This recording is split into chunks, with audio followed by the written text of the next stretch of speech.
નમસ્કાર, અમારી વિશેષ રજૂઆત મિજાજ મતદારમાં હું ધ્વની આપનું સ્વાગત કરું છું. Good morning. આજે પરિણામનો આ દિવસ છે અને કહી શકાય કે મોટા પક્ષોનું અહીંયા ભાવિ આજે નક્કી થવાનું છે. ઉમેદવારોનું ભાવિ નક્કી થવાનું છે. અનેક વાયદાઓ, અનેક વચનોની સાથે ફરી એક વખત ચૂંટણી થઈ છે. ત્યારે ગુજરાતની જો વાત કરીએ તો જનતા અહીંયા પક્ષ પલટુઓ પર ભરોસો મૂકી રહી છે કે પછી અહીંયા કહી શકાય કે એક અલગ પરિણામ આપણને અહીંયા જોવા મળી શકે છે. સાથે અહીંયા બિહાર અને મધ્યપ્રદેશની જો વાત કરીએ તો બંને કહી શકાય કે રાજ્યો માટે પણ આજનો દિવસ મહત્વનો છે. બિહારમાં જ્યારે સામાન્ય ચૂંટણી થઈ રહી છે ત્યારે મધ્યપ્રદેશનું પરિણામ પણ સૌ કોઈ માટે આજે મહત્વપૂર્ણ રહેવાનું છે. મંગળવારનો દિવસ કોરોના કાળમાં પ્રથમ એવી મોટી ચૂંટણીઓ જ્યારે થઈ રહી છે ત્યારે આખરે અહીંયા જનતાનો મિજાજ કેવો રહ્યો તે પણ અહીંયા જોવા મળશે અને તેની પર અત્યારે હાલ કહી શકાય કે મતગણતરી જ્યારે શરૂ થઈ ગઈ છે ત્યારે આપણે તેની પર ચર્ચા કરી રહ્યા છે. ધીરે ધીરે ચિત્ર સ્પષ્ટ થશે, પરંતુ જે રીતે અત્યારે હાલ માહિતીઓ સામે આવી રહી છે, જે રીતે અત્યારે હાલ ધીરે ધીરે પરિણામ સ્પષ્ટ થઈ રહ્યા છે, ભાજપ, કોંગ્રેસ અને સાથે પોલિટિકલ એનાલિસ્ટના વ્યૂઝ જાણવાનો આપણે પ્રયત્ન કરીશું. ચર્ચાની શરૂઆત કરીએ તો અત્યારે મારી સાથે કોંગ્રેસમાંથી જોડાઈ ગયા છે પ્રવક્તા વંદના પટેલ. ભાજપની જો વાત કરવામાં આવે તો ભાજપમાંથી પ્રવક્તા જોડાઈ ગયા છે સત્યેન કુલાબકર અને સાથે અત્યારે હાલ ડોક્ટર પ્રતીક ત્રિવેદી કે જેઓ પોતે પોલિટિકલ એનાલિસ્ટ. તમામે તમામ મહેમાનોનું ગુજરાત ન્યૂઝમાં સ્વાગત છે. Thank you. પ્રતીકભાઈ, ચર્ચા આપનાથી પોલિટિકલ એનાલિસ્ટ તરીકે કેવી રીતે જોઈ રહ્યા છો મહત્વપૂર્ણ દિવસ? કોરોના કાળ એટલે સામાન્ય સંજોગોથી વિપરીત પરિસ્થિતિમાં મતદાન થયું છે. ધીરે ધીરે જો અત્યારે હાલ ચિત્રની જો વાત કરીએ તો ગુજરાતનું અત્યારે જે પરિસ્થિતિ સામે આવી રહી છે, ગુજરાતની સાથે બિહારની વાત કરી લઈએ, શું લાગી રહ્યું છે? ધ્વનિજી, સૌથી પહેલા તો અગાઉના 6 દિવસોમાં સેન ફ્રાન્સિસ્કોથી સીતામઢી સુધી અને એટલાન્ટાથી આરા સુધી જ્યારે ચૂંટણીનો માહોલ હોય ત્યારે એ કહેતા ગર્વની લાગણી પણ અનુભવ થાય કે સમગ્ર દુનિયામાં ભારત પ્રથમ એવો દેશ છે કે જ્યાં કન્વેન્શનલ ટ્રેડિશન ઇલેક્શન ની ઘોષણા પણ થઈ અને ગુજરાત પેટા ચૂંટણી થઈ એની શરૂઆત પણ થઈ. પછી અમેરિકામાં ચૂંટણી થઈ, પણ એ બેલેટ ઉપર મતદાન મોટા ભાગના મતદારોએ કરી. એટલે ચૂંટણી પંચને પણ આપણે અવારનવાર ડિબેટમાં આ પ્લેટફોર્મ પરથી ઘણા વેધક પ્રશ્નો પણ ઉઠાયા છે. તો આ પ્રસંગે પ્રબુદ્ધ નાગરિક તરીકે ચૂંટણી પંચને પણ હું ખૂબ ખૂબ અભિનંદન આપું છું. સાથે જોડાયેલા તમામ સરકારી કર્મચારીઓને આજે પણ જે લોકો આ પ્રોસેસ સાથે જોડાયેલા છે દરેક જવાનોથી લઈને કર્મચારીઓ સુધી દરેક જણને આપણે અભિનંદન એટલે આપવા પડે કે શું ખૂબ જ સુચારુ રૂપથી આનું સંચાલન થયું છે. બિહારમાં પણ તમે જો કે જેને આપણે પ્રથમ પંક્તિના પછાત રાજ્યોની ગણતરીમાં ગણીએ છીએ, બિહારમાં પણ અમેરિકા કરતા ખૂબ જ સારી રીતે ત્યાં ઇલેક્શનનું આયોજન થયું. ક્યાંય બૂથ કેપ્ચરિંગની ઘટના નથી. એકાદ ઘટના પરમ દિવસે ખૂબ જ દુઃખ જન્માવે એવી આવી, પણ એને જો બાદ કરીએ તો મહદઅંશે ખૂબ જ સારું ચૂંટણીનું આયોજન થયું છે. જ્યાં સુધી માહોલની વાત કરીએ તો દેશમાં એક પરિવર્તનની લહેર દેખાઈ રહી છે. બિહારમાં જે રીતના રૂઝાન આવ્યા છે ને અત્યારે જે પ્રાથમિક રૂઝાનો જે આવી રહ્યા છે, જેમાં 90+ સીટ ઉપર આરજેડી અત્યારે આગળ છે અને 57 સીટ ઉપર એનડીએ આગળ છે, એ જોતા અને ગુજરાતમાં પણ પક્ષ પલટુઓનો જે પ્રશ્ન આવ્યો અને ભારતીય જનતા પાર્ટીના નવા બનેલા પ્રદેશ અધ્યક્ષ હોય કે કોંગ્રેસના પ્રદેશ અધ્યક્ષ હોય, કાર્યકારી પ્રદેશ અધ્યક્ષ હોય, બંનેનો આવનાર કાર્યકાળ પણ આ પેટા ચૂંટણીનું પરિણામ નક્કી કરશે. એટલે કુલ મળીને મને લાગે છે કે બપોરે 12:30 સુધીમાં ચિત્ર ક્લિયર થશે ને સાંજે આપણે પરિણામ પર વિશેષ ચર્ચા પણ કરીશું. જી વંદનાજી, આપની પાસે આવવા માંગીશ. ગુજરાતથી ચર્ચાની શરૂઆત કરીએ તો અત્યારે હાલ કહી શકાય કે બેલેટ પેપરને લઈને જે પરિસ્થિતિ ક્લિયર થઈ છે, એક રીતે કહી શકાય કે આ લિટમસ ટેસ્ટ જેવું રહેતું હોય છે. ત્યારે લગભગ મોટા ભાગની બેઠકો પર અહીંયા ભાજપ આગળ જોવા મળી રહ્યું છે. શું લાગે છે જે ફાઇનલ પરિણામ આવશે તે પણ આ જ હશે કે બદલાવ અહીંયા જોવા મળી શકે તેમ લાગી રહ્યું છે? એક સાચી વાત છે કે આજે પેટા ચૂંટણીઓ કોરોના કાળમાં પણ આ સેન્સિટિવ કહી શકાય એવી પરિસ્થિતિમાં પણ પેટા ચૂંટણીઓ થઈ છે. અને પેટા ચૂંટણીઓ કેમ થઈ છે તો ભારતીય જનતા પાર્ટીએ કોંગ્રેસના જે ધારાસભ્યો હતા એને રાજ્યસભા માટે ખરીદી લીધા અને રાજ્યસભાની લાલસાએ આજે ગુજરાતની અંદર કોંગ્રેસના ધારાસભ્યો એમના કદ કરતા મોટી કિંમતમાં વેચાયા છે અને એના લીધે આજે જનતાની તિજોરીમાં ખૂબ મોટું નુકસાન થવાનું છે. જો ગુજરાતની અંદર 8 સીટો કદાચ કોંગ્રેસ જીતી જશે તો પણ કોંગ્રેસ વિરોધ પક્ષમાં રહેવાની છે અને કદાચ ભાજપ જીતી જશે તો પણ ભાજપની જે સત્તા છે એમાં કોઈ ફેરફાર થવાનો નથી. પરંતુ વાત નીતિમત્તાની છે. નૈતિક રાજનીતિની અંદર જે પ્રકારનું અધપતન ચાલી રહ્યું છે એ અધપતન જો નહીં અટકે તો આજ પછી આ અધપતન એ વધવાનું છે. આ જે જીત થવાની છે એ કોંગ્રેસની જીત નહીં હોય, આ જીત એ જનતાની જીત હશે, આ સત્યની જીત હશે અને એમાં કોંગ્રેસ ડેફિનેટલી આગળ હશે એવો મને પાકો વિશ્વાસ છે. કારણ કે સત્યનો વહેલો મોડો વિજય થતો હોય છે અને વિજય નિશ્ચિત છે. ભલે અત્યારે બેલેટનું જે પણ પરિણામ આવ્યું હોય, પરંતુ પરિણામો જ્યારે ક્લિયર થાય પછી જ સાચી વાત એ કહી શકાતી હોય છે. જી બિલકુલ. વંદનાબેન, અહીંયા સીધો સવાલ, ક્યાંક નીતિમત્તાને આગળ કરીને, ક્યાંક ખરીદ વેચાણની વાતને આગળ કરીને, જે એક બુલંદ અવાજ કહી શકાય કે પહેલા જોવા મળતો હતો કોંગ્રેસનો, હવે થોડી ઘણી ઢીલાશ જોવા મળી રહી છે. શું ક્યાંક અંદરથી માની રહ્યા છો કે પરિણામ જે ધાર્યું હતું અથવા તો જે દાવા કર્યા હતા એનાથી અહીંયા વિપરીત જોવા મળી રહ્યું છે? ધ્વનિ અવાજ ધીમો કરવાનો કોઈ વાત જ નથી આવતી. આજે ભૂતકાળની અંદર પેટા ચૂંટણી આવે તો એકાદ બે સીટની હતી અને એ ચૂંટણીઓ ત્યારે થતી હતી કે સિટિંગ જો ધારાસભ્ય છે એનું મૃત્યુ થાય કે એવો કોઈ પણ દુઃખદ પ્રસંગ બને તો જ પેટા ચૂંટણીઓ થતી હતી. આજે સમગ્ર ગુજરાતની અંદર જ્યાં પણ પેટા ચૂંટણીઓ થઈ છે એ માત્ર ને માત્ર ભારતીય જનતા પાર્ટી જે ધારાસભ્યોને ખરીદે છે અને જે રાજનૈતિક અધપતનના માર્ગે વળી છે અને એના લીધે પેટા ચૂંટણી થાય છે. આ નીતિમત્તાની જે વાત છે, હકીકત છે, રિયાલિટી છે, એને સ્વીકારવી રહી અને તેમ છતાં પણ જો સત્યનો વિજય નહીં થાય તો આ પ્રકારની ગંદી રાજનીતિ દેશની અંદર જો ચાલશે તો આ દેશની લોકશાહી માટે ખતરારૂપ છે. આ વિજય જે થવાનો છે એ જનતાનો વિજય હશે, કોંગ્રેસનો વિજય નહીં હોય.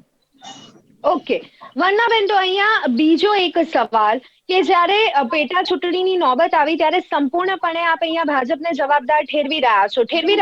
બિલકુલ બરાબર છે.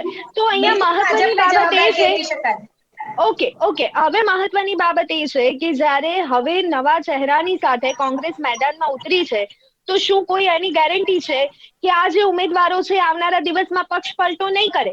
એવી કોઈ ગેરંટી અહીંયા લેવામાં આવી છે? અને જો નથી આવી તો પછી આખરે ફરી એક વખત જનતા કેમ વિશ્વાસ કરશે? ફરી એક વખત પેટા ચૂંટણીની નોબત આવે, શું એના માટે કોંગ્રેસને અહીંયા મતદાન કરશે? ધ્વનિબેન, ક્યારે પણ કોઈ પણ પાર્ટી ઉમેદવાર નક્કી કરતી હોય છે ત્યારે બધા જ પાસાઓ, તમામ સમીકરણો, તમામ પ્રકારની જે તે ઉમેદવારની સ્ટાન્ડર્ડતા જોઈ અને પાર્ટી આ નક્કી કરતી હોય છે. પરંતુ કોઈના કપાળ ઉપર લખેલું હોતું નથી કે આ વ્યક્તિ ભૂતકાળની અંદર ગદ્દારી કરશે. હા, પેટા ચૂંટણી ક્યારેક મૃત્યુના લીધે પણ આવે છે તો ત્યારે પણ ખબર નથી હોતી કે ઉમેદવાર 5 વર્ષ પૂરા કરવાનો નથી અને એ એક્સપાયર થઈ જવાનો છે. એટલે જે તમે જે સવાલ પૂછો છો એ સમય ઉપર જવાબ આપી શકાય એ પ્રકારનો સવાલ છે. પરંતુ આજે વંદનાબેન, છેલ્લો સવાલ આપને પછી હું સત્યેનભાઈ પાસે જવા માંગીશ. પરંતુ જનતા આખરે કોની પર વિશ્વાસ કરે? જનતા કોંગ્રેસને કેમ વોટ આપે? કારણ કે અત્યારે હાલ જો વોટ આપશે, થોડા ટાઈમ પછી તો પક્ષ પલટો કરી અને લોકો જતા રહેશે. કોંગ્રેસ પણ અહીંયા સાચવી નથી શકતી પોતાના ઉમેદવારોને. તો જનતા આખરે કયા આધાર પર અહીંયા વોટિંગ કરશે? જનતાને પણ આ પસંદ નથી વારે વારે બહાર આવી અને વોટિંગ કરવું. ધ્વનિબેન, આ જનતાને મોટું નુકસાન થવાનું છે પેટા ચૂંટણીના લીધે. આજે આપણે જોઈએ છીએ કે કેટલો મોટો દંડ એ માત્ર નોમિનલ હોવો જોઈએ. આજે સરકાર ખરેખર માત્ર તિજોરી ભરવા માટે જ દંડ કરતી હોય રીતે લોકોને, આમ જનતાને રડાવી રહી છે. તમે વાત કરી કે ભૂતકાળમાં એ નહીં વેચાય, તો એની ક્યારે અમે આજે તો એક શ્યોરિટી સાથે અને એક ચકાસણી પછી ઉમેદવારો નક્કી કરતી હોય છે કોંગ્રેસ પાર્ટી. અને ભૂતકાળમાં પણ જે લોકોને ધારાસભ્ય બનાવ્યા છે, ધારાસભ્ય પદ સુધીની એમની પાર્ટીએ કદર કરી છે. અને પછી નારાજગી ક્યાંથી? ઘણા બધા એવા કાર્યકર્તાઓ છે કે જેમને પક્ષની અંદર કંઈ પણ નથી મળ્યું અને તેમ છતાં પણ વર્ષોથી પક્ષ માટે કામ કરી રહ્યા છે અને દિલથી કામ કરી રહ્યા છે. તો ભાજપ જ્યારે કદ કરતા 10 ગણી કિંમત ચૂકવતી હોય છે ત્યારે આવા કિસ્સાની અંદર ધારાસભ્યો વેચાય છે. અને ભાજપના આ ખરીદવાના કિસ્સાઓ ભૂતકાળમાં પણ જ્યારે પાસ આંદોલનકારીઓના ખરીદ્યા હતા ત્યારે બિલકુલ ઓડિયો અને એમનું રેકોર્ડિંગ એમના સાથે થયેલી વાતો પણ મીડિયાના માધ્યમથી રજૂ કરી ચૂકેલા છીએ. એટલે જનતા સત્યેનભાઈ પાસે જવા માંગીશ. સત્યેનભાઈ, કદાચ માની લો કે 8 બેઠક પર આજે ભગવો લહેરાય છે, ભારતીય જનતા પાર્ટી વિજય બને છે, પણ એક જે કલંક પાર્ટી પર લાગ્યું છે એ તો યથાવત રહેવાનું છે કે ભાજપ વાળા ખરીદે છે અને કોંગ્રેસ ક્યારના આ જ મુદ્દા પર હલ્લાબોલ કરી રહી છે. પછી મતદાનનો દિવસ હોય કે પછી મતગણતરીનો દિવસ કેમ ના હોય? પ્રથમ તો જે રીતના રુઝાન આવી રહ્યા છે, હું હમણાં એને રુઝાન તરીકે જ લઉં છું. રુઝાનમાં મારા જે પોલિટિકલ એનાલિસ્ટ છે એ મારી વાતને સ્વીકારશે કે જ્યારે બેલેટ વોટિંગનું કાઉન્ટિંગ થતું હોય ત્યારે એક એન્ટી ઇન્કમ્બન્સી સરકારની વિરુદ્ધ વોટિંગ કરવાની પેન ઇન્ડિયાની એક પેટર્ન હોય છે. જ્યારે પણ પોસ્ટલ બેલેટ કોણ વોટિંગ કરે, તો પોસ્ટલ બેલેટમાં સરકારી અધિકારીઓ વોટિંગ કરે. અને હજુ સુધી આપ જો કોંગ્રેસના ટાઈમનું જો અવલોકન કરશો ઇલેક્શનનું, તો પોસ્ટલ બેલેટ જ્યારે પણ ખુલે એ જે રૂલિંગ પાર્ટી હોય એના વિરુદ્ધમાં ખુલતું હોય છે. પણ આપે હમણાં જે રુઝાન જોયા છે, 8 માંથી 7 જગ્યા પર ભારતીય જનતા પાર્ટી આગળ જઈ રહી છે, એ પણ પોસ્ટલ બેલેટમાં. એનો મતલબ એ થયો કે સરકારી અધિકારીઓને, સરકારી કર્મચારીઓને પણ ભારતીય જનતા પાર્ટીની પ્રણાલી, પ્રથા અને પ્રતિષ્ઠા પર પૂરેપૂરો વિશ્વાસ છે. એક વસ્તુ. બીજી વસ્તુ કે આ આખા ચૂંટણીમાં જે બે ખૂબ જ ગઢ ગણાતા હતા, જે હજુ સુધી કદાચ ભારતીય જનતા પાર્ટી પણ આ બે ગઢમાં જીતી નથી શક્યા, એવા બે ગઢમાં પણ આપ જોશો તો એમાં પણ આગળ ચાલી રહ્યા છે, જે બતાડે છે કે 1 કરોડ ને 5 લાખ કાર્યકર્તાઓની આ પાર્ટી, જે કેડર બેઝ જેને અમે લોકો પાર્ટી કહીએ છીએ, એ પાર્ટીએ કેટલું માઇક્રો લેવલનું પ્લાનિંગ, કેટલી મહેનત કરી હશે. લોકો સુધી જે 1500 પ્રશ્નોનું નિરાકરણ, 1500 કડક એવા કહી શકાય એવા નિર્ણયો લીધા છે, એનું પરિણામ છે કે આજે આ 8 પેટા ચૂંટણીની ઇલેક્શન ભારતીય જનતા પાર્ટી જીતવા જઈ રહ્યું છે. આપને અમારી ભારતીય જનતા પાર્ટી જે 2316 ટોટલ પોલિંગ સ્ટેશન છે એનું માઇક્રો પ્લાનિંગ, અબડાસામાં 370, કરજણમાં 235, 320, ડાંગમાં, કપરાડામાં 237. સત્યનભાઈ, એક તરફ આપ કેડર બેઝ પાર્ટી કહી રહ્યા છો, બીજી તરફ જે આયાતી ઉમેદવારો છે તેની પર વિશ્વાસ મૂકી અને તેમને ટિકિટ આપી રહ્યા છો. અહીંયા એક નવો trend Bharatiya Janata party set કરી શકે. જરૂરી નથી કે ધારાસભ્યના પદ પર બીજા પક્ષમાં રહી અને આવેલા લોકો અહીંયા એ જ પદ પર લડે અને તેઓ જ જીતી શકે. શું બીજા લોકોની અહીંયા કાર્યક્ષમતા નથી, અથવા તો તેઓની ક્ષમતા નથી, કે પછી ભારતીય જનતા પાર્ટીને ભરોસો જ નથી? આ જે પ્રશ્ન છે ને કે કોંગ્રેસમાંથી એમના નેતાઓ, એમને આપેલા ધારાસભ્યો, એમના કાર્યકર્તાઓ, એમના પ્રવક્તાઓ કેમ વારે ઘડીએ કોંગ્રેસ છોડીને ભારતીય જનતા પાર્ટી તરફ આવે છે, એ પ્રશ્ન કોંગ્રેસને પૂછવો છું. એટલા માટે કારણ કે એ લોકોએ આપેલા જેને ટિકિટ હતી એ આજે એવું ઓપનલી એવું કહેતા હોય કે એમનું કોંગ્રેસમાં કોઈ માનતું નથી, કોંગ્રેસની કોઈ નેતા નથી, કોઈ નીતિ નથી, કોઈ નિયત નથી.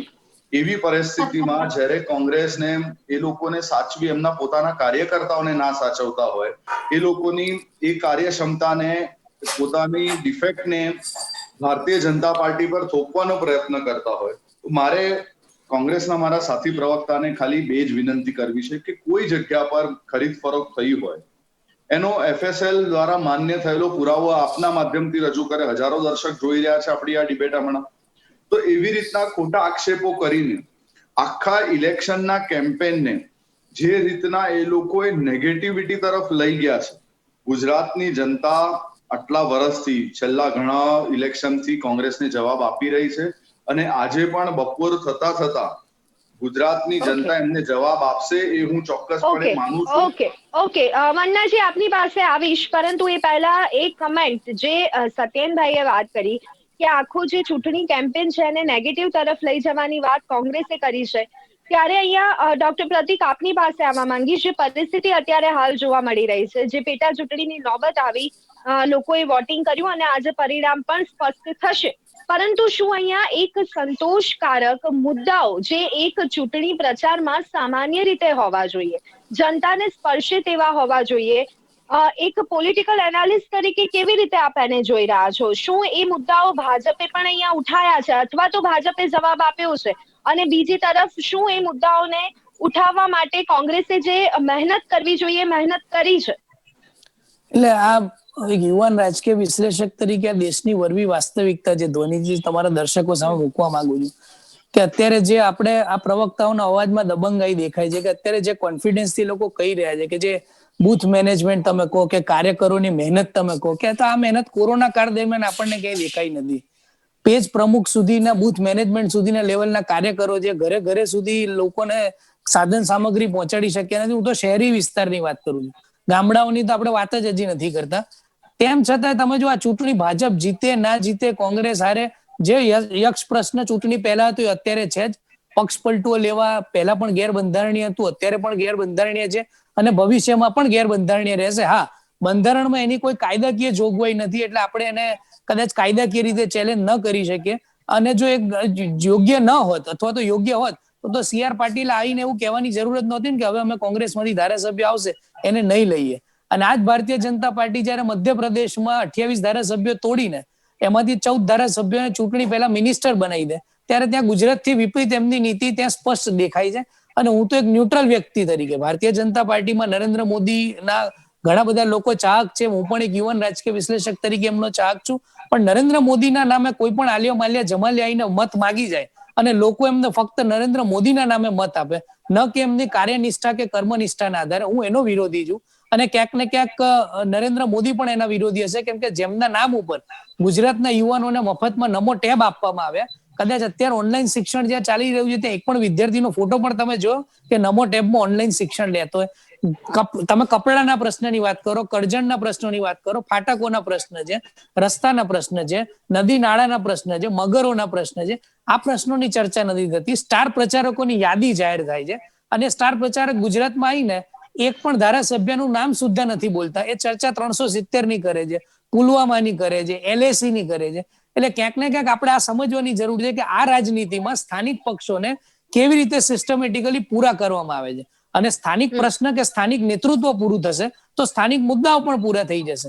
આપણા બંધારણમાં, ધોનીજી એક જ વાત સાથે પૂરું કરું, આપણા બંધારણમાં આજે કોર્પોરેશન, આજે વિધાનસભા, આજે લોકસભા, રાજ્યસભા, આની ગઠન જ એ રીતે કરવામાં આવ્યું છે કે ગલીઓના મુદ્દાને આપણે રાજ્યસભા સુધી કેવી રીતે લઈ જઈ શકીએ છીએ.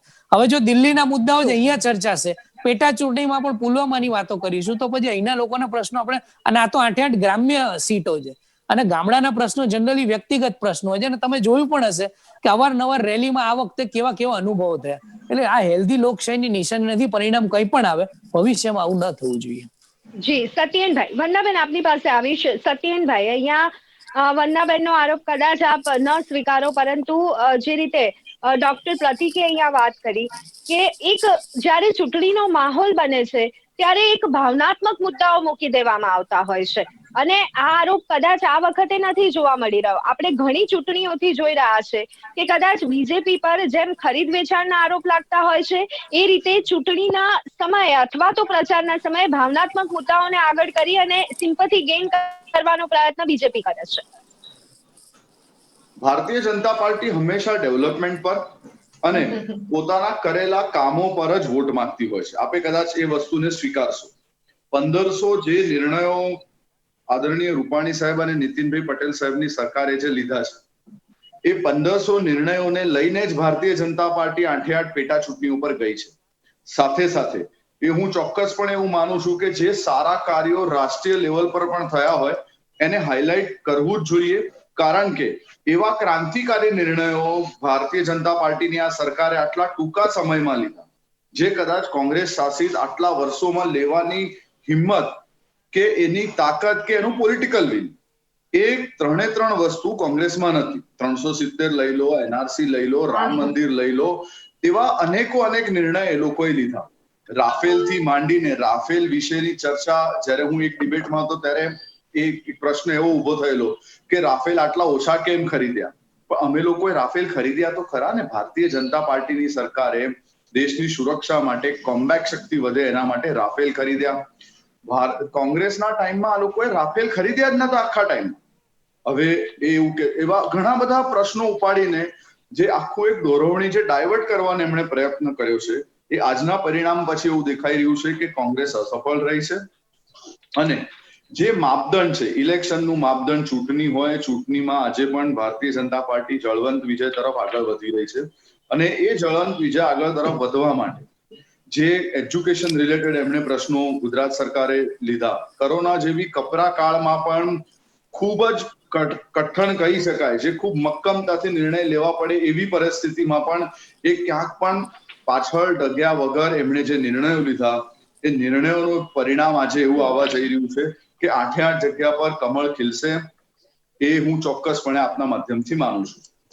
ઓકે, વંદનાબેન, આપની પાસે આવવા માંગીશ. સત્યેનભાઈ અત્યારે પણ રાફેલને તો યાદ કરી. અચ્છા કદાચ હું એ જ કહેવા માંગુ છું, ધ્વનિ કદાચ 8 જગ્યાઓ પર કમળ ખીલી ગયું તો શું લોકોના પ્રશ્નો પતી જશે? બીજી વાત તમે કરી છે ગુજરાતની અંદર કે ભાઈ તમે વિકાસ કર્યો છે અને તમે કામો કર્યા છે, તો તમારે કોંગ્રેસના ધારાસભ્યો શું કરવા તમારા ત્યાં લઈ જવા પડે છે? અને તમારા ત્યાં બીજા ઉમેદવારો નથી?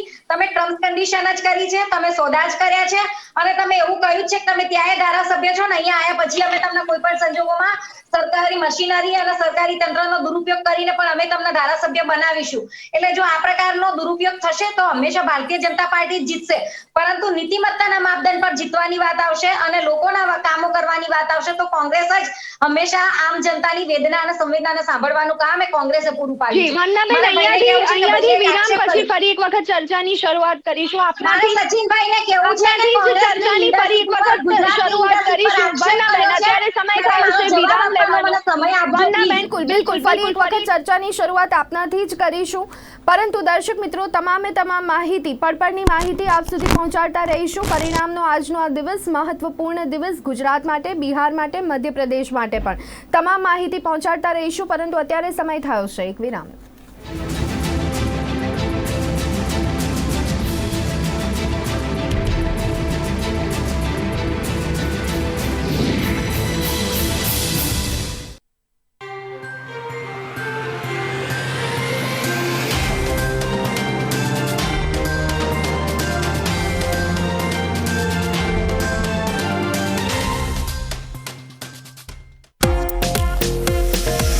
બસ આટલું જ? હેવી થઈ જશે પછી લાઈવ વિડિયો માટે ડાન્સ કેવી રીતે કરશો? હેવી નહીં થાય બેટા. ફોર્ચ્યુન સનફ્લાવર ઓઇલમાં બનાવ્યું છે ઇમ્યુનિટી વધારનાર વિટામિન્સ A, D અને E સાથે. ફોર્ચ્યુન રિફાઇન્ડ સનફ્લાવર ઓઇલમાં ખાવાનું બને light. Get it to the feeling કસ્ટ very very light. Fortune sunflower oil, very very light.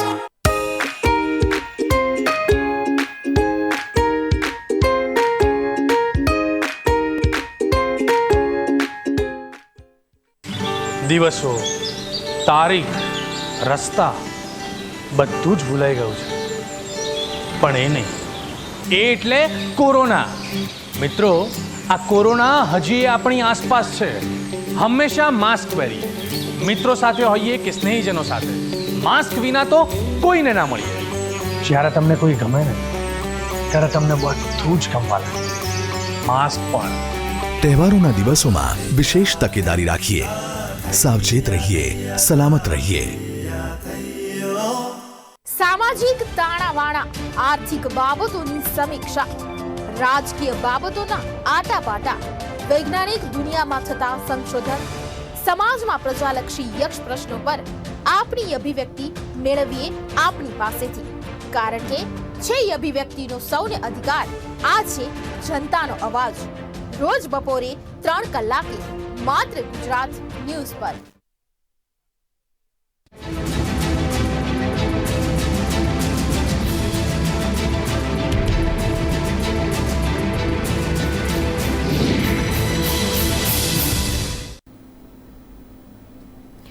વિરામ બાદ ફરી એક વખત સ્વાગત છે. વિશેષ રજૂઆત મિજાજ મતદારનો. જી હા, આજે મતદારનો મિજાજ જોવા મળશે. આખરે મતદારો શું વિચારી અને વોટિંગ કરતા હોય છે તે પણ આજે ખૂબ જ સ્પષ્ટ રીતે આપણી સામે આવવાનું છે. ફરી એક વખત લોકો અહીંયા કહી શકાય કે પક્ષપલટુ લોકો છે તેમની પર ભરોસો મૂકશે કે પછી એક નવી લહેર ગુજરાતમાં આપણને જોવા મળશે. સાથે બિહાર અને મધ્યપ્રદેશનું પરિણામ પણ મહત્વપૂર્ણ રહેવાનું છે. ચર્ચાને આગળ વધારીએ. વિરામ પહેલા કોંગ્રેસ પ્રવક્તા વંદનાબેન પોતાની પ્રતિક્રિયા આપી રહ્યા હતા સત્યેનજીના જવાબ પર.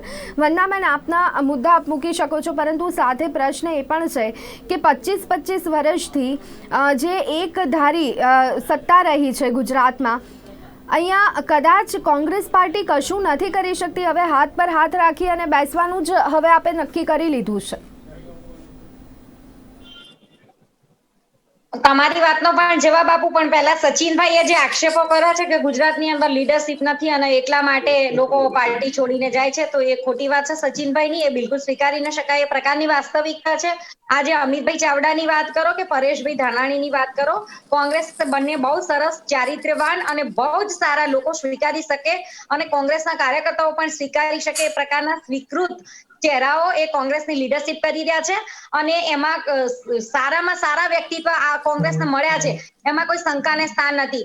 આપના આજના જે પ્રદેશ પ્રમુખ છે CR પાટીલ, એ ગુજરાત બહારના છે અને એમનો તમે જે પણ રેકોર્ડ છે ભૂતકાળ એ તપાસો તો એની સાપેક્ષમાં કોંગ્રેસની અંદર જે લીડરશિપ છે એ સારામાં સારી 100% સોનું કહી શકાય એ પ્રકારની લીડરશિપ છે.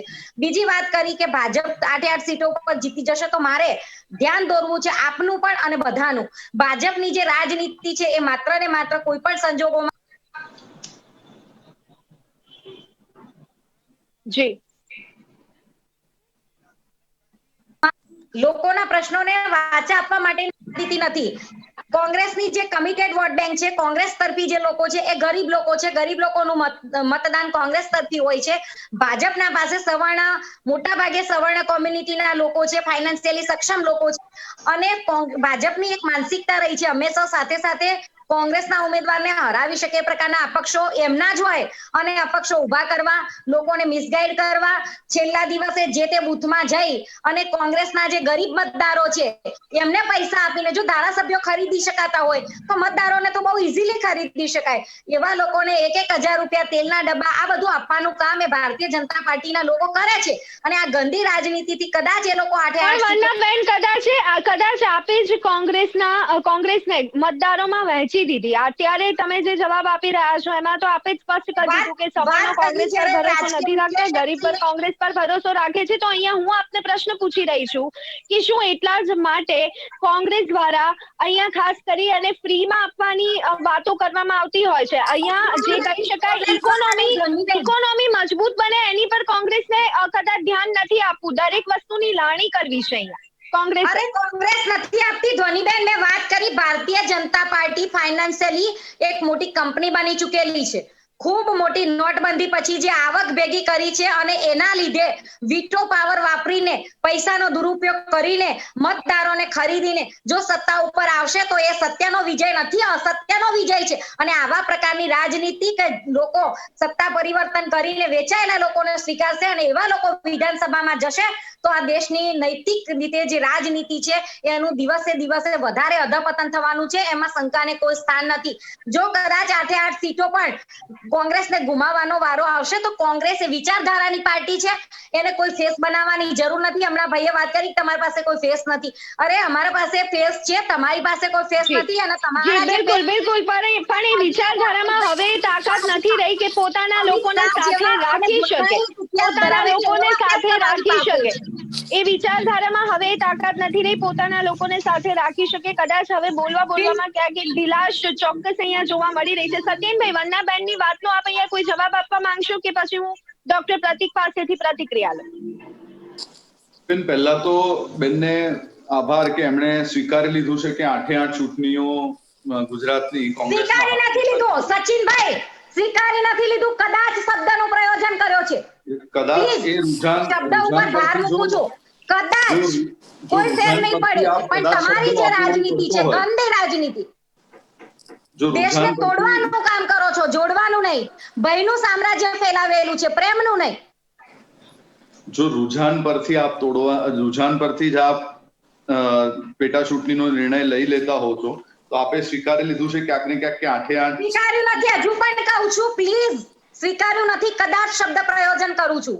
એટલે રૂઝાન પરથી જો કદાચ શબ્દ વાપરવો પડતો હોય તો એ ક્યાંક ને ક્યાંક આપણે ડાયરેક્શન મળી તમારા જેવા નથી. અમે હકીકત સ્વીકારીએ છીએ. અમે ભયનું સામ્રાજ્ય નથી ફેલાવતા. અમે પ્રેમની રાજનીતિ કરીએ છીએ.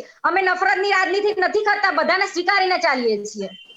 બેન, પ્રેમ અને નફરતની રાજનીતિ કરતા કામની રાજનીતિ બોલવું, 2316 બૂથ કહી દેવા, એટલે તમે નોલેજેબલ છો અને તમે તમારા નોલેજના પાવરથી લોકોને પાછા પાડવાના કામ કરતા આવ્યા છો. એના સિવાય તમે લોકોના શું કામ કરે? આજે તમે આ દેશના નાગરિકો પાસેથી જે મોટા દંડ લઈ રહ્યા છો ને, લોકો આજે ખૂબ હેરાન પરેશાન છે. પછી તમે બીજા અપક્ષો ઉભા કરી દો, છેલ્લા દિવસે બૂથની અંદરથી જઈ અને મતદારોને ખરીદી લેશો. કયા પ્રકારે બોલ્યા ત્યારે હું એક પણ વાર ચર્ચા ના કરી. ચાલી રહ્યા છો તમે. દેશને બરબાદ કરવા માટે નીકળી પડેલા લોકોની રાજનીતિ ચાલી રહી છે આ દેશની અંદર. ભારતીય જનતા પાર્ટીની રાજનીતિ નથી. ભારતીય જનતા પાર્ટી જે ભૂતકાળમાં હતી, અડવાણીજીની વખતમાં, અટલ બિહારીજી વાજપેયીની વખતમાં, એ રાજનીતિ રહી નથી.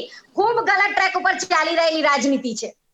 બેન, આપ જ્યારે આખી ચર્ચા કરતા હતા ત્યારે હું એક શબ્દ નથી બોલ્યો.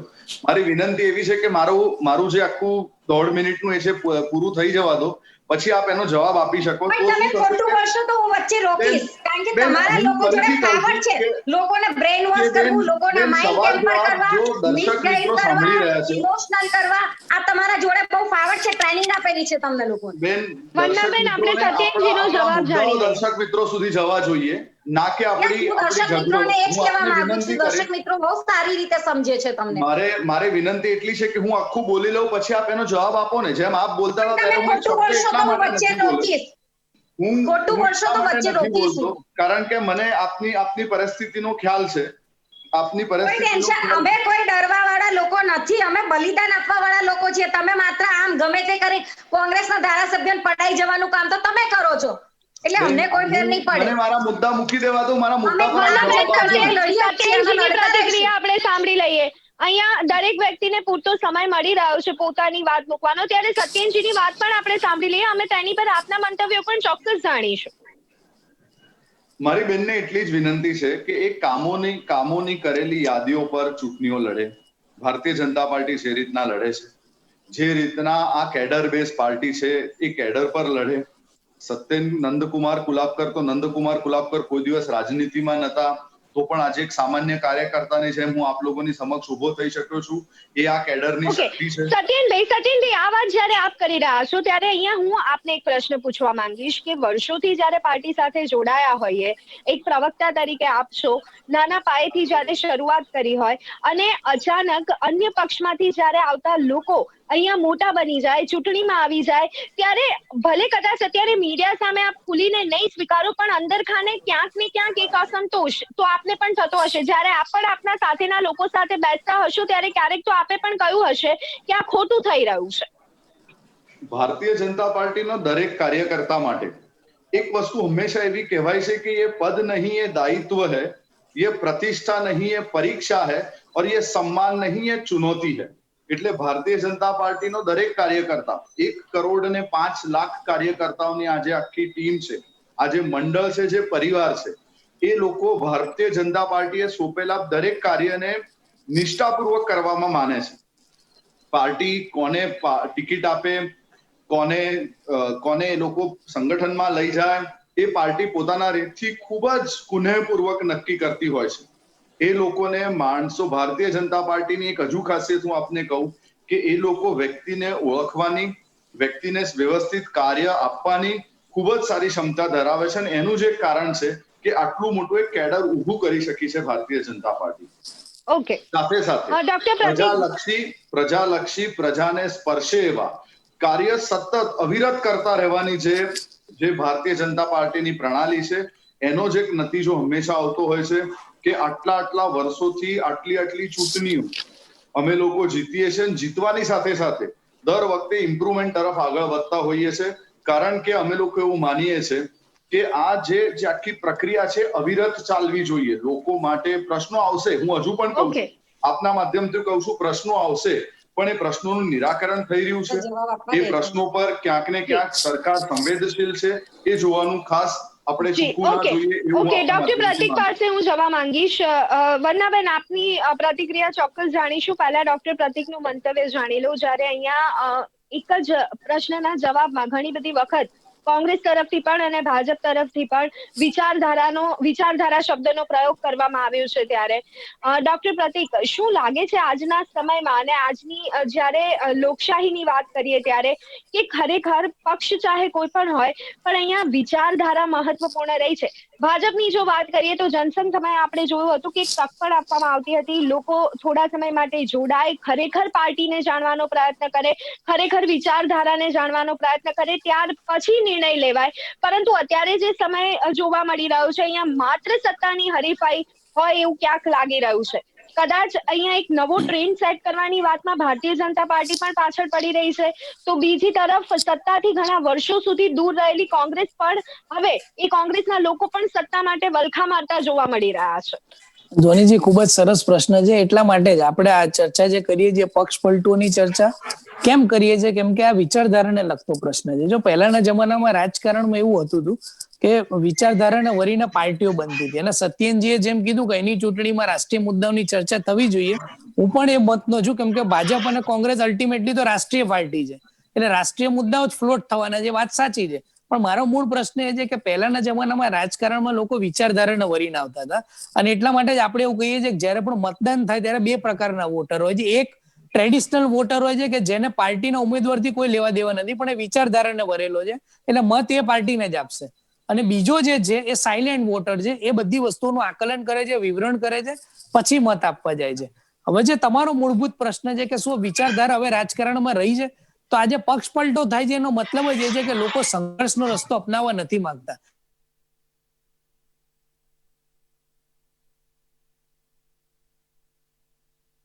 રસ્તો અપનાવે છે, જેવી રીતે ભાજપ વેસ્ટ બેંગોલમાં અત્યારે સંઘર્ષનો રસ્તો અપનાવી રહી છે.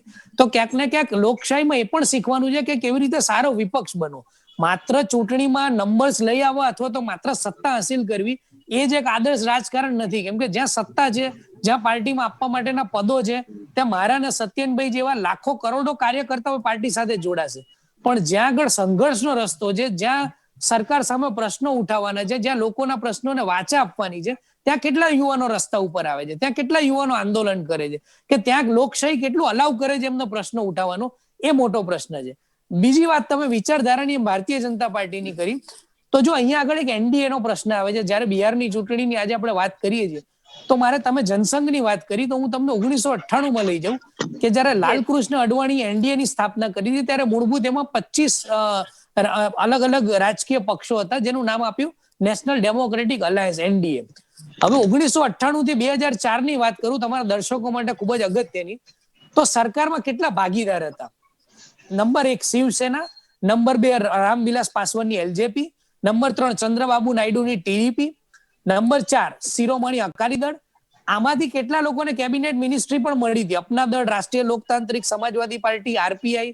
આટલા બધા લોકો ભેગા થઈને દરેક જણને એટલા બધા મતો, કેટલી બધી સીટો નહોતી મળી, પણ લાલકૃષ્ણ અડવાણીએ સર્વ સમાવિષ્ટ એક પાર્ટી બનાવવા માંગતા હતા, એટલે આ લોકોને સ્થાન આપ્યું હતું. હાલની પરિસ્થિતિ શું છે?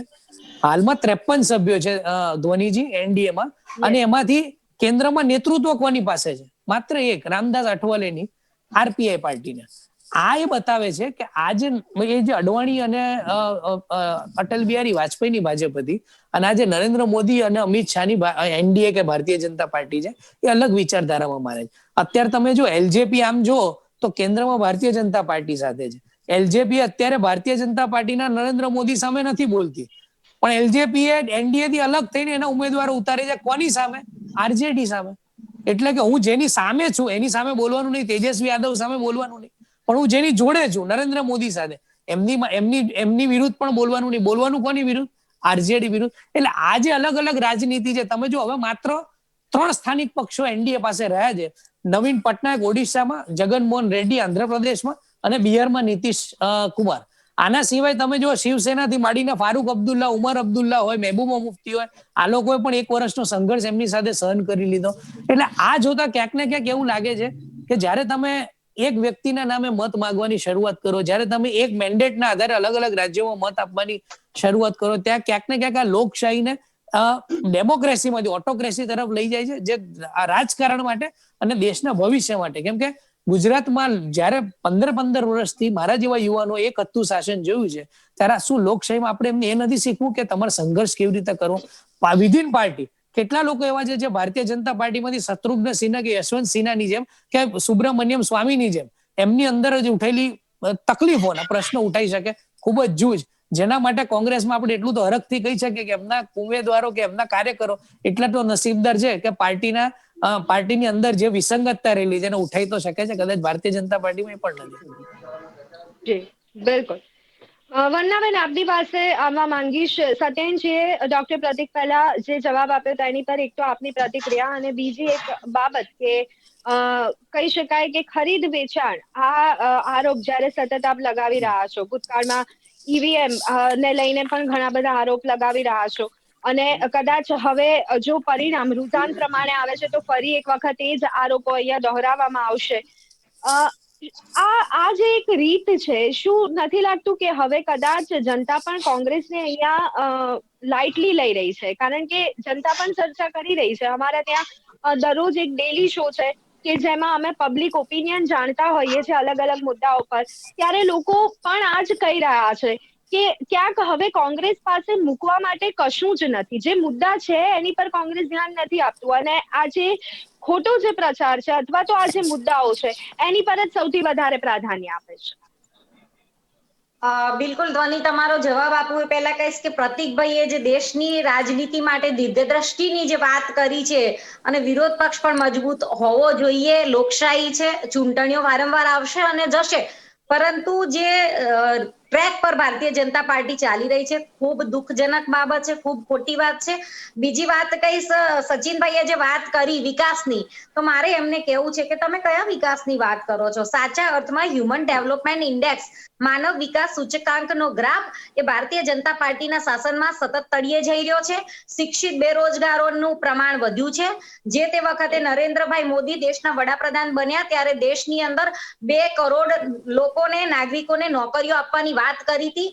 એ નોકરીઓની વાત તો છોડો, ઉપરથી જેની પાસે શાંતિનો રોટલો ખાવા માટે નાની મોટી પ્રાઇવેટ કંપનીઓમાં નોકરી હતી, એ પ્રાઇવેટ સેક્ટરો પણ આજે ધ્વસ્ત થઈ ચૂક્યા છે. એટલે જે અર્થતંત્ર છે દેશનું, એ અર્થતંત્રને સંભાળવાની ક્ષમતા અને એમની અણઆવડત એ બિલકુલ સ્પષ્ટ આ દેશની જે જનતા છે એ જનતાની સુખાકારી ઉપર સીધા જે સવાલો ઉભા થયા છે, સીધું જે નુકસાન ગયું છે અને એ નુકસાન કયા સંજોગોમાં ભરપાઈ થશે એ દુઃખની બાબત છે. એટલે નરેન્દ્રભાઈ મોદીની નોટબંધી અને એના પછી આ કોરોના કાળમાં લોકડાઉન કર્યું, આ બધી જે મહામૂર્ખામી ભર્યા જે પગલા છે એને સ્વીકારવાના બદલે આ લોકો વિકાસમાં ગણાવે છે. આજે લોકડાઉન પછી એવી પરિસ્થિતિ છે ગુજરાતની અંદર, અમદાવાદની અંદર, દરેક જગ્યાએ કે આજે એક બેડ પણ પ્રાઇવેટ હોસ્પિટલોમાં કે સરકારી હોસ્પિટલોમાં મળતા નથી અને નાગરિકો હેરાન પરેશાન છે. ઘેર લોકોને પથારીવશ કરી અને ઘેર ટ્રીટમેન્ટ આપવી પડે છે. આ પરિસ્થિતિ છે અને છતાંય કે છે કે સબ સલામતના દાવા કરે છે. તમે કયા વિકાસની વાતો કરો છો? તમે સિમેન્ટ, ઈંટ અને રેતીના જે કોન્ક્રીટ જંગલો, મોટા ચેમ્બર્સ બન્યા છે, મોટા મોલ્સ બન્યા છે, એ તો લોકોએ વિકાસ કર્યો છે. તમે કયા વિકાસની વાત કરો છો? આજે નોકરીઓ નથી, એ રિયાલિટી છે, હકીકત છે. કોંગ્રેસના પ્રવક્તાઓ મારે સૌથી પહેલા વધારે તો એ કહેવું છે, જે ધ્વનિ મને નડે છે, તમને નડતું હશે, દરેક નાગરિકને નડે છે, અને એટલા માટે આજે તમારા મીડિયાના માધ્યમથી આ વાત મૂકું છું કે તમે દંડ કરતા હોય તો લોકો રોડ ઉપર બેસાડીને આ આર્થિક મંદીના માર વચ્ચે 5 ઊંટ બેઠક કરાવો, પણ હજાર રૂપિયાની લૂંટ લઈ અને જે સરકારની તિજોરી ભરી રહ્યા છો, તમે સરકારી અધિકારીઓને જે ટાર્ગેટ આપ્યો છે એ ટાર્ગેટ પૂરો કરવા માટે પોલીસ પ્રશાસન અને જે પણ લોકો ટ્રાફિક સિગ્નલ ઉપર ઉભા રહ્યા છે એ લોકો પણ બિચારા સાચી હકીકતને સમજે છે. ક્યાં સુધી તમે નાગરિકોને આ રીતે રડાવતા રહેશો? ક્યાં સુધી તમે આર્થિક થપાડ ઉપર બીજી થપાડ મારી અને તમે પડ્યા ઉપર પાટું મારતા રહેશો? એટલે સાચા પ્રશ્નો જે છે, લોકોના સુખાકારીના પ્રશ્નો છે, એના ઉપર ફોકસ થવું જોઈએ. વંદનાબેન, એક મિનિટ, વાત અહીંયા દંડની હોય કે પછી સરકારી અધિકારીઓને આપવામાં આવતી ટાર્ગેટની હોય. આપે કહ્યું કે સિગ્નલ પર અને રસ્તા પર ઉભેલા વાહન ચાલકો પણ સમજી રહ્યા છે.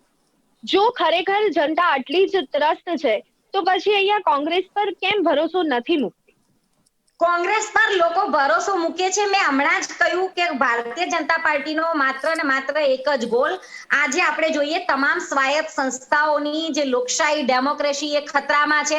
આજે ચાહે ચૂંટણી પંચની વાત કરીએ, ચાહે ન્યાયતંત્રની વાત કરીએ, આપણે બધા જોઈ રહ્યા છીએ અને ખોટી રીતે ગૃહ ડિપાર્ટમેન્ટનો જે દુરુપયોગ થાય છે અને એમને જે લોકો હેરાન કરતા હોય છે, એવા લોકોને રંજાડવાના કામ થાય છે. એટલે જે ભયની રાજનીતિ છે, એ ભયની રાજનીતિમાંથી ગરીબ જે કોંગ્રેસના મતદારો છે, એ આમ જનતા છે, ગરીબો છે, જો ધારાસભ્યો વેચાઈ શકતા હોય તો મતદારો પણ વેચાઈ શકે છે. આ સ્વાભાવિક છે. હમણાં વાત કરી કે આદર્શો ઉપર આજની જે જનતા છે એ આર્થિક કટોકટી અને સંઘર્ષથી થાકી ગઈ છે, એટલે આદર્શોને સાઈડ પર મૂકી અને આજે લાલચની રાજનીતિ, આ લાલચની રાજનીતિ થઈ રહી છે, ભયની રાજનીતિ થઈ રહી છે, અને એ ભયની રાજનીતિ આદર્શોની રાજનીતિ નથી. હવે જો આ અટકાવો તો હું મારો સવાલ આપને પૂછું તો એ જનતાના માટે બહુ દુઃખદ બાબત છે. વંદનાબેન, હવે જો આપ અટકવાના હો તો હું તમને આપને એક સવાલ પૂછવા માંગીશ કે કોંગ્રેસના પ્રવક્તાઓ મીડિયા સમક્ષ આવી અને મીડિયાના માધ્યમથી જે આ પ્રશ્નો મૂકે છે, શું આ જ પ્રશ્નો દિલથી અહીંયા જવાબ આપજો કે ચૂંટણી પ્રચારમાં કોંગ્રેસ મૂકે છે કારણ કે બિલકુલ અહીંયા ભણીબેન. ઈવીએમ ની વાતો કરે છે, અહીંયા કદાચ ખરીદ વેચાણની વાતો કરે છે. શું આ જ એક ચૂંટણીના મુદ્દા અહીંયા રહી ગયા છે? બિલકુલ સારી રીતે લોકો વચ્ચે જઈ અને જે મુદ્દા મૂકવાના હોય છે, અમે ખાટલા બેઠકમાં, ઓટલા પરિષદમાં, ડોર ટુ ડોર કેમ્પેનમાં સાચી હકીકતો અને કિસાન વિરોધી જે બિલો પસાર થયા છે બધી જ વાતો લોકોને મિસગાઈડ કરવાના કામ જે ભારતીય જનતા પાર્ટી કરી રહી છે, Okay. એને અમે લોકોને સાચી હકીકતો, જમીની હકીકતો એ સમજાવવાના પ્રયત્નો અમે વારંવાર લોક સંપર્કના માધ્યમથી કરી રહ્યા છીએ, એમાં શંકાને કોઈ સ્થાન નથી. ઓકે, ડોક્ટર પ્રતીક, આપની પાસે આવવા માંગીશ. અહીંયા કદાચ રાજકીય પાર્ટીઓ પર જે આરોપો લાગે છે એમાં તેમની પોતાની તો બદનામી થઈ રહી છે, પછી ભારતીય જનતા પાર્ટી હોય કે કોંગ્રેસ હોય, પણ તેઓ જે વાતો મૂકી રહ્યા છે એમાં મતદારની જે નીતિ છે એની પર પણ અહીંયા સવાલો ઉભા થઈ રહ્યા છે. અહીંયા મતદારોને પણ કહી શકાય કે ખરીદી લેવામાં આવે છે, ત્યારે બીજી બાજુ જો જોઈએ તો એક વાત એ પણ આવી રહી છે કે મતદારો પણ અહીંયા વેચાઈ રહ્યા છે. આજની આ ચૂંટણીમાં સામાન્ય રીતે અને સામાન્ય સંજોગોમાં બેલેટ પેપરથી વોટિંગ સરકારી અધિકારીઓ કરતા હોય છે, પણ આજનો આ સમય કોરોના કાળમાં બેલેટ પેપરથી વોટિંગ સામાન્ય જનતાએ પણ કર્યું છે, અને એ કદાચ બતાવે છે કે તેઓ કેટલા જાગૃત છે. ત્યારે બીજી તરફ આ રીતે મતદાતાઓ પર પણ જ્યારે આરોપ લાગી રહ્યા છે, આ બંને પરિસ્થિતિને સાથે રાખી અને આપ કોઈ ટિપ્પણી કરવા માંગશો કે કેમ? આપનું આકલન અહીંયા શું કહી રહ્યું છે? બીજો બહુ યક્ષ પ્રશ્ન તમે ઉઠાવ્યો છે. મારી પાસે એક સેન્ટર ફોર મીડિયા સ્ટડીઝ ના આંકડા છે. 1998માં ભારતની હું લોકસભાની ચૂંટણીની વાત કરું, જેમાં 9,000 કરોડનો ખર્ચો થયો હતો, અને 2019માં હમણાં જે છેલ્લી લોકસભાની ચૂંટણી ગઈ એમાં 55,000 થી 60,000 કરોડનો અંદાજિત ખર્ચો. આમાં પ્રોપર આંકડા હોતા નથી, એટલે જો ટોટલ વોટિંગ પર્સન્ટેજ તમે જુઓ તો પર વોટર 700 રૂપિયાનો ખર્ચો થયો હતો. હવે આના પછી election commission of India 2019 party wise કઈ કઈ પાર્ટીએ કેટલો ખર્ચો કર્યો ખર્ચાનું થોડું વિવરણ આપ્યું, તમારા દર્શકો માટે હું રજૂ કરું છું. Indian National Congress 626 crore, NCP 60 crore, BSP 55 crore, CPI CPM 26 અને 21 કરોડ. અને આ બધા પછી ભારતીય જનતા પાર્ટીએ કુલ ચૂંટણી ખર્ચનો 60% ખર્ચો 1,065 કરોડ રૂપિયા. હવે આ આંકડાઓ તમારી સામે કેમ મૂકું છું? કેમ કે આના પછી એક data election commission of India 2019ના દસ્તાવેજમાં એવો પણ છે કે આ ખર્ચા છે એની અંદર 2 પ્રકારના ખર્ચાઓનો સમાવેશ થાય છે. નંબર 1, લીગલ એક્સપેન્સીસ, જેમાં પ્રચાર પ્રસાર, મટીરિયલ, વિસ્તારનો પ્રવાસ, એનો ખર્ચો બતાવે છે. અને ઇલીગલ એક્સપેન્સ, જેમાં તમે વાત કરી કેશ ફોર વોટ હોય, અલગ અલગ પ્રકારની ખાવાની વસ્તુ આપવી, સાડીઓ આપવી, કોઈ જગ્યાએ પ્રલોભનો આપવા, દારૂ આપવું, અલગ અલગ રાજ્યોમાં આપણે જોયું. આ પ્રકારના ખર્ચા જે છે એનો સમાવેશ આની અંદર થાય છે. હવે જ્યારે આપણે દેશમાં ખાનગીકરણની વાત કરીએ, જે ગુજરાતમાં પણ ખાનગીકરણનો મુદ્દો બહુ ચર્ચાયો, બિહારમાં પણ તમે જુઓ ઇન્ડસ્ટ્રીયલાઇઝેશનનો મુદ્દો બહુ ચર્ચાયો, ત્યારે આપણે એનો વિરોધ કેમ કરીએ છીએ? કેમ કે જ્યારે દેશમાં ખાનગીકરણ વધે છે ત્યારે એનો સીધો ફાયદો લોકોને નથી પહોંચતો, આવી રાજકીય પાર્ટીઓને પહોંચે છે. અને જે પાર્ટી એવું કહેતી હોય કે દેશનો દરેક ત્રીજો નાગરિક અમારો પાર્ટી મેમ્બર છે, મિસ કોલ કરીને પણ પાર્ટી મેમ્બર થઈ શકે છે, તો આંકડાકીય રીતે એને કોઈ ચૂંટણીમાં તમે હરાઈ જ ના શકો. 125 કરોડનો દેશ છે. તમે ગણી લો કે જો દરેક ત્રીજો વ્યક્તિ એમનો સભ્ય હોય પાર્ટીનો, તો તમે એના આંકડાકીય રીતે કોઈ ચૂંટણીમાં ના હરાઈ શકો. કેવી રીતે? કેમ કે ગુજરાતની પેટા ચૂંટણીમાં 55% મતદાન થયું, એટલે 100 માંથી 55 જણાએ મતદાન આપ્યું. બહુમતી એટલે કે 27 કે 28 વોટે તો એ પાર્ટી જીતી જાય છે. એટલે 100 માંથી જો 28 લોકો એ પાર્ટીનું ભવિષ્ય કે દેશનું ભવિષ્ય નક્કી કરતા હોય, ત્યારે તમે બેલેટ વોટિંગ કીધું કે અત્યારે હું જોઉં છું તો નોટામાં પણ 800 900 મત 2 રાઉન્ડમાં નોંધાય છે. એનો મતલબ શું થયો ધ્વનીજી? કે ક્યાંક ને ક્યાંક આ જે પાર્ટીના ડેડિકેટેડ વોટર્સ છે, કે આજે કાર્યકર્તાઓ પકડીને વોટર્સને લઈ આવે છે, એ તમારી ચૂંટણીનું પરિણામ બદલી શકે છે, પણ એ દેશની રાજનીતિ નહીં બદલી શકે. તમે બિહારનું પરિણામ આજનું એનું સાક્ષી તમે બનશો. આજે જયારે 5 વાગે આપણે ડિબેટમાં ભેગા થઈશું ત્યારે એની ચર્ચા પણ કરીશું કે જે તેજસ્વી યાદવને તમે 9મું ફેલ કહેતા હતા, એ તેજસ્વી યાદવ કેવી રીતે નીતિશ બાબુ, જેને સુશાસન બાબુ કહેતા હતા, અને કેવી રીતે ડબલ એન્જિનની સરકાર પર ભાડે પડે છે, એનું ઉત્કૃષ્ટ ઉદાહરણ આપણને મળશે.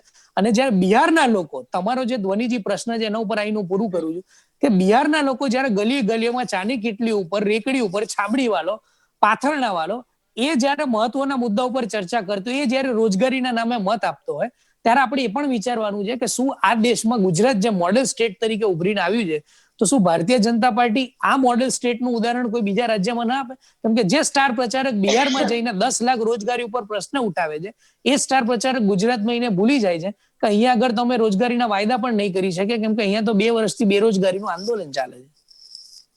જી બિલકુલ, ખૂબ જ મહત્વપૂર્ણ વાત ડોક્ટર પ્રતિકે અહીંયા કરી છે. દર્શક મિત્રો, વિશ્લેષણની સાથે સાથે જે અત્યારે હાલ પરિણામો ધીરે ધીરે હવે સ્પષ્ટ થશે. અત્યારે હાલ રુઝાન આવી રહ્યા છે, એક ટ્રેન્ડ ધીમે ધીમે કઈ તરફ જઈ રહ્યો છે અત્યારે હાલ રુઝાન પરથી આપણે જોઈ શકીએ છીએ. તમામ માહિતી આપ સુધી અમે પહોંચાડતા રહીશું, પરંતુ અત્યારે સમય થયો છે એક વિરામ.